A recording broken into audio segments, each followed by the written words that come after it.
सध्या मी उभी आहे स्वर्गमंडपाच्या रंगशिलेवर. शिल्पकलेचा अद्भुत नमुना असलेलं हे मंदिर कार्तिकी त्रिपुरारी पौर्णिमेला चंद्र अगदी या रंगशिलेच्या वरती असणाऱ्या गवाक्षाच्या मधोमध येतो. मे महिन्यात तर सूर्याचे किरण डायरेक्ट शिवलिंगावर पडतात.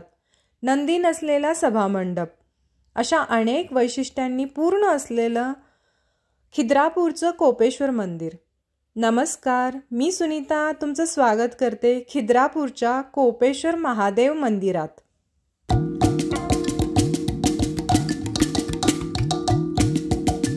महाराष्ट्रातील कोल्हापूर जिल्ह्यातील शिरोळ तालुक्यात बसलेलं हे खिद्रापूर गाव आणि या गावाचं वैशिष्ट्य इथं असलेलं कोपेश्वराचं मंदिर. खिद्रापूरजवळ कृष्णेचा चंद्राकार वळसा होतो, त्यामुळं सुपीक आणि संपन्न असलेलं हे गाव. आम्ही मंदिराजवळ पोचलो आहे आणि पूजेचं सामान मी घेतलं आहे. बाहेरून अगदी सिंपल दिसणारं हे मंदिर आणि हे मंदिराचं प्रवेशद्वार. आता आम्ही या प्रवेशद्वारातून आतमध्ये जात आहोत. याला नगारखाना म्हणतात. जो एंट्रन्सच्या मंदिराच्या जायच्या अगोदर जो भाग असतो त्याला नगारखाना म्हणतात. या नगारखान्यातून स्वर्गमंडपाचं दर्शन अगदी खूपच छान दिसत आहे. स्वर्गमंडप असणारं हे एकमेव मंदिर आणि जसजसं आम्ही जवळ जात आहोत तसतसं या मंदिराचे वैशिष्ट्य अगदी डोळ्यासमोर येत आहेत. ही पहा, इथं आहे ब्रह्माची मूर्ती. मी जेवढी कर्नाटकातली जी थोडीफार मंदिरं बघितली आहेत त्यात आणि इथल्या या मंदिराच्या नक्षीकामात बरंचसं साम्य आढळत आहे. कारण हे चालुक्यकालीन मंदिर आहे, म्हणजे चालुक्यांच्या काळात राजवटीत या मंदिराचं बांधकाम सुरू झालं आणि शिलाहार राजवटीत इथलं बांधकाम पूर्ण झालं. यादवांनी 2 वेळा या मंदिराचा जीर्णोद्धार, म्हणजे उपलब्ध जी सामुग्री होती त्यातून जीर्णोद्धार केल्याचा शिलालेख इथं आहे. तारकाकृती असलेला आणि 48 खांबावरती बसलेला हा स्वर्गमंडप 12, 16, 12, 8 अशी खांबांची रचना आहे. मध्येच खांबाच्या वरच्या साईडला दिशा देवता आहेत. 8 दिशांचे 8 देवता आणि 4 मेन देवता, जसे विष्णू, शिव, इंद्र, कार्तिकेय, नैऋत्य आणि यमदेवता. स्वर्गमंडपाच्या मधोमध असणारं हे ओपन छत आणि इथून होणारं आकाशाचं विलोभनीय दर्शन, याला गवाक्ष असं म्हणतात. त्याच्याबरोबर खालीही अखंड रंगशिळा, जवळजवळ त्याच आकाराची 14 ते 15 फुटाचं हे ओपन टू स्काय आणि ही रंगशिळा वास्तुशिल्पाचा आविष्कारच म्हणावं लागेल. आणि या पाठीमागं अनेक कथा, दंतकथा आहेत. असं म्हटलं जातं की राक्षसांनी हे मंदिर बांधलं आहे, कारण एवढे मोठे मोठे खांब मानवाच्या आवाक्याच्या बाहेरचे आहेत. असं म्हटलं जातं राक्षसांनी हे बांधकाम चालू केलं आणि एका रात्रीमध्ये त्यांना हे मंदिर पूर्ण करायचं होतं आणि ही जी रंगशिला आहे ती वरती बसवायची होती छताच्या जागी, पण त्यांना ते जमलं नाही. कोंबडा आरवला आणि हे बांधकाम अपूर्ण राहिलं. तर इतिहासाच्या दृष्टीतून असं काही दिसत नाही इथं, कारण साऊथच्या बऱ्याचशा मंदिराचं आणि इथल्या मंदिराचं साम्य दिसतं. शेवटी ती दंतकथा आहे. या पाठीमागं अनेक पौराणिक कथाही आहेत, त्या आपण पुढं ऐकूया. इथं असणाऱ्या प्रत्येक खांबावरचं डिझाईन अगदी बारीकीनं केलेलं काम आहे. नक्षीकाम खूपच सुंदर आहे, बघतच राहावं असं वाटतं. आणि या खांबांच्या खालच्या साईडला दक्षिणेकडची जी गोपूर असतात मंदिराचं, त्या प्रत्येक खांबावरती वेगवेगळ्या गोपुरांची डिझाईन्स आहेत. मी तुम्हाला सुरुवातीलाच ब्रह्मदेवाची मूर्ती दाखवली होती आणि त्याच्याच दुसऱ्या साईडला विष्णूची मूर्ती आहे आणि अगदी इथून या तिन्ही देवतांचं दर्शन होतं, म्हणजे ब्रह्मा, विष्णू, महेश. तर इथं मंदिरामध्ये व्हिडिओग्राफी अलाउड नाही आहे असं लिहिलेलं आहे. मंदिराला एकूण 3 दरवाजे आहेत. हा आहे पूर्वेकडचा दरवाजा. दरवाजाच्या साईडला द्वारपाल कोरलेले आहेत. त्याची जी डिझाईन आहे ती खूपच सुंदर आहे. खूप नाजूक नक्षीकाम आहे इथं. मंदिराच्या सभामंडपात जे खांब आहेत ते अगदी 12 ते 14 फुटाचे खांब आहेत आणि खांबावरील नक्षीकाम अगदीच सुंदर आहे. आणि त्या खांबावरती महाभारतातले, रामायणातले असे काही प्रसंग खोदलेले आहेत, कोरलेले आहेत. तसेच पंचतंत्रातल्या गोष्टीसुद्धा या खांबावरती कोरलेल्या आढळतात. आणि आतमध्ये या सभामंडपात नंदी नाही.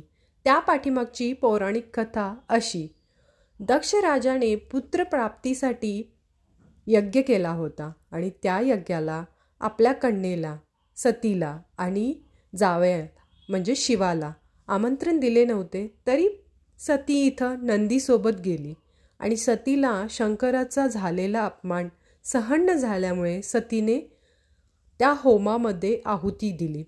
सतीच्या विरहाने शंकर कोपलेला, त्यामुळं इथं महादेवाचं नाव कोपेश्वर.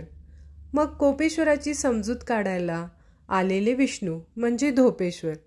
आणि नंदी सतीसोबत यज्ञाला गेला असल्यामुळे या सभामंडपात नंदी नाही.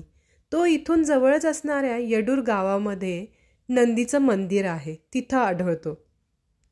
मंदिराच्या गाभाऱ्यापासून सभामंडपाच्या अंतराला अंतराळ असं म्हटलं जातं. आणि या गाभाऱ्यात 2 लिंग आहेत, एक कोपेश्वराचं आणि दुसरं विष्णूचं म्हणजे धोपेश्वराचं. तर गाभाऱ्यात 2 लिंग असण्यावरून सुद्धा एक दंतकथा आहे. शंकेश्वराचा शंखनाथ, रायबागचा बकनाथ आणि कोपम म्हणजे कोपनाथ, इथला कोपनाथ, याची प्रदक्षिणा कोण पूर्ण करेल त्याला स्वर्गप्राप्ती होईल असा वर शंकराने शंकर भक्तांना दिलेला. त्यामुळे स्वर्गात अगदी शंकर भक्तांची गर्दी वाढू लागली. मग त्याचा देवांना त्रास झाला. मग देवांनी विष्णूला विनंती केली, त्यावरून विष्णू इथं प्रकट झाले. त्यामुळं इथलं जे धोपेश्वराचं लिंग आहे ते महादेवाच्या म्हणजे शिवलिंगापेक्षा थोडंसं उंच आहे. त्यामुळं कोपेश्वराचं दर्शन होण्या अगोदरच आपल्याला धोपेश्वराचं दर्शन होतं. मंदिराची प्रदक्षिणा करत करत आता आपण येऊन पोचलो आहे दक्षिण दिशेला असलेल्या दरवाजाजवळ. या दरवाजाच्या साईडला 7 सप्तमातृका म्हणजे 7 स्त्री आणि 3 पुरुष द्वारपाल कोरलेले आहेत.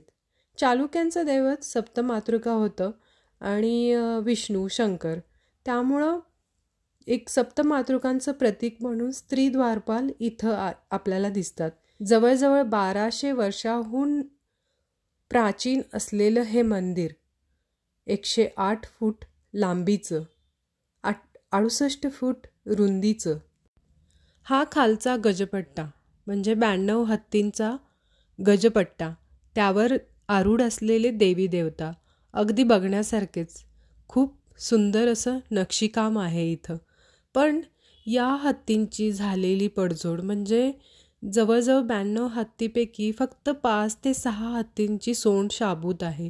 ऊन वारा पाऊस परकीय आक्रमणं, त्यामुळं या शिल्पांची झालेली मोडतोड दिसून येते. गजपट्ट्यानंतर येतो तो नरपट्टा. नरपट्ट्यामध्ये सूरसुंदरी देवी देवतांच्या मूर्ती कोरल्या आहेत. त्यानंतर येतं देवकोष्ठ. मंदिर परिसरात 12 शिलालेख आढळतात. आणि इथल्या स्वर्गमंडपात कार्तिकी त्रिपुरारी पौर्णिमेला चंद्र अगदी रंगशिलेच्या वरती असणाऱ्या गवाक्षाच्या मधोमध येतो आणि तो जो चंद्राचा प्रकाश आहे तो एक्झॅक्टली रंगशिलेवरती पडतो. म्हणजे तेवढ्याच आकाराचा प्रकाश रंगशिले एवढा आहे की नाही. अद्भुत घटना. आणि ही फक्त घडते वर्षातून एकदा, ती पण त्रिपुरारी किंवा कार्तिकी पौर्णिमेला. आता आपण प्रदक्षिणा करत करत उत्तर दिशेला असणाऱ्या दरवाजाकडे जाणार आहोत. प्रत्येक मंदिराला गोमुख असतं, त्याच्यातून पाणी येत असतं. पण इथं आपल्याला एक तारकाकृती असं पाण्याचं हे दिसत आहे, जिथं पाण्याचा विसर्ग होतो मंदिराच्या अभिषेकाचा.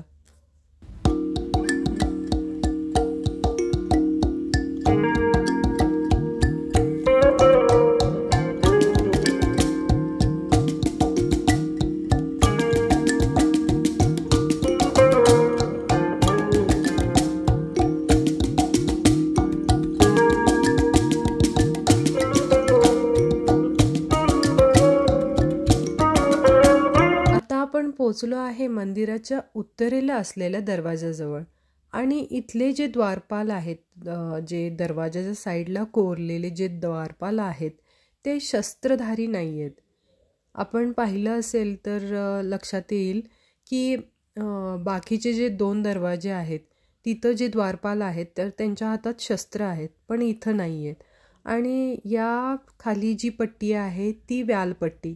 म्हणजे चालुक्यांचं एक वैशिष्ट्य होतं की त्यांची जी कलाकुसर होती ती शरीर एका प्राण्याचं आणि धड एका प्राण्याचं असं त्यांची जी कलाकृती पाहायला मिळते त्याला व्याल असं म्हणतात आणि ती इथं दिसते.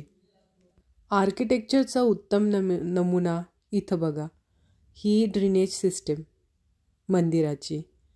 इथं पावसाचं पाणी मंदिरात साचू नये म्हणून, कारण स्वर्गमंडपाचा जो वरचा पार्ट आहे तो ओपन आहे आणि ते पाणी तिथं साठू नये म्हणून पाणी इथून बाहेर जाण्याची व्यवस्था आहे की नाही आर्किटेक्चरचा उत्तम नमुना. इंटरलॉक पद्धतीने बनलेलं हे मंदिर म्हणजे दगड एकात एक गुंतवून पोलादी क्लिपच्या मदतीने कोणत्याही माती, चुना, शिसवचा वापर न करता बनवलेलं हे मंदिर स्थापत्यकलेचा, वास्तुकलेचा एक आविष्कारच म्हणावं लागेल. मंदिराच्या बाहेर अशी खूप सारी अपूर्ण अवस्थेतील शिल्प पाहायला मिळतात. कदाचित मंदिराचं बांधकाम अजून पूर्ण झालं नसावं किंवा त्याचा विस्तार अजून व्हायचा राहिला असेल किंवा करणार असतील. कोल्हापूरपासून जवळ असणाऱ्या, सांगलीपासून जवळ असणाऱ्या, नरसोबावाडीपासून जवळ असणाऱ्या, कर्नाटकाच्या बॉर्डरवर असणाऱ्या, कोल्हापूरचं शेवटचं टोक असणाऱ्या खिद्रापूर येथील कोपेश्वर मंदिराला नक्की व्हिजिट करा, आवर्जून भेट द्या. आणि हा व्हिडिओ जर तुम्हाला खिद्रापूरच्या कोपेश्वर मंदिरापर्यंत घेऊन गेला तर व्हिडिओला लाईक आणि चॅनलला सबस्क्राईब करायला विसरू नका. भेटूया अशाच एका पुढच्या व्हिडिओमध्ये. धन्यवाद. नमस्कार.